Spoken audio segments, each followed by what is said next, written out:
പത്തനംതിട്ട ജില്ലയിൽ അടൂരിൽ നിന്നും 8 കിലോമീറ്റർ അകലെയുള്ള കടമ്പനാട് പഞ്ചായത്തിലെ ഒരു ഗ്രാമമാണ് മണ്ണടി.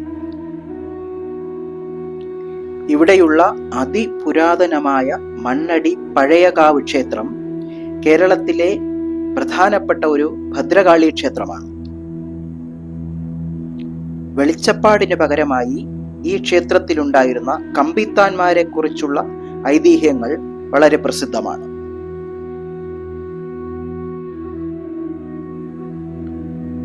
മണ്ണടി എന്ന സ്ഥലനാമത്തെക്കുറിച്ച് നിരവധി ഐതിഹ്യങ്ങൾ ഉണ്ടെങ്കിലും ചരിത്രകാരന്മാർ ഇതിനെ ബുദ്ധമത പാരമ്പര്യവുമായിട്ടാണ് കൂട്ടിയിണക്കുന്നത്.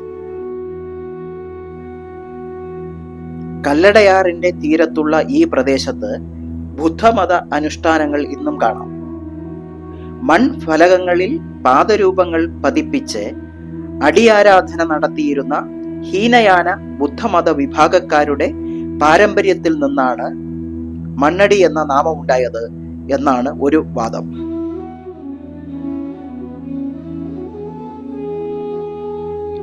കല്ലട നദീജല മാർഗത്തിലൂടെ ഇവിടം സന്ദർശിച്ച മഹാനായ അശോക ചക്രവർത്തിയുടെ അടികൾ പതിഞ്ഞ നാട് എന്ന നിലയിലോ മന്നന്റെ അടിഫലകം സൂക്ഷിച്ച നാട് എന്ന നിലയിലോ വന്ന നാമമാണ് മണ്ണടി എന്ന് മറ്റു ചില ചരിത്രകാരന്മാർ നിരീക്ഷിക്കുന്നു.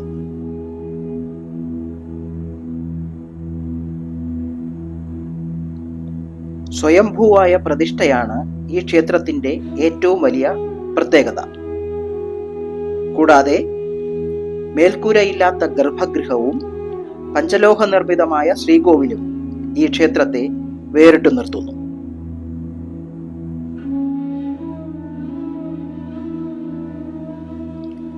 ഒരു കിലോമീറ്റർ ചുറ്റളവിൽ സ്ഥിതി ചെയ്യുന്ന പടിഞ്ഞാറേക്കാവ്, പുതിയകാവ്, ഭഗവതി മഠം ക്ഷേത്രം, മുടിപ്പുര ക്ഷേത്രം എന്നിവ ഈ ക്ഷേത്രത്തിന്റെ അനുബന്ധ ക്ഷേത്രങ്ങളാണ്.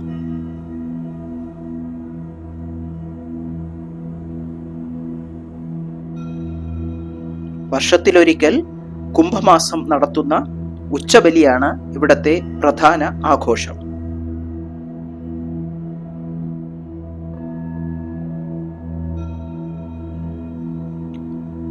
മണ്ണടിക്കാവിലെ വെളിച്ചപ്പാടിനെ വിളിക്കുന്ന പേരാണ് കമ്പിത്താൻ. അസാധാരണമായ ദിവ്യശക്തി കമ്പിത്താൻ ഉണ്ടെന്ന് കരുതിപ്പോരുന്നു.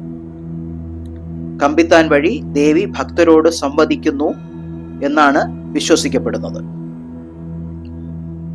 പടിഞ്ഞാറേക്കാവിൽ ഇന്നും കമ്പിത്താന്റെ വാളും ചിലമ്പും സൂക്ഷിച്ചു വെച്ചിട്ടുണ്ട്.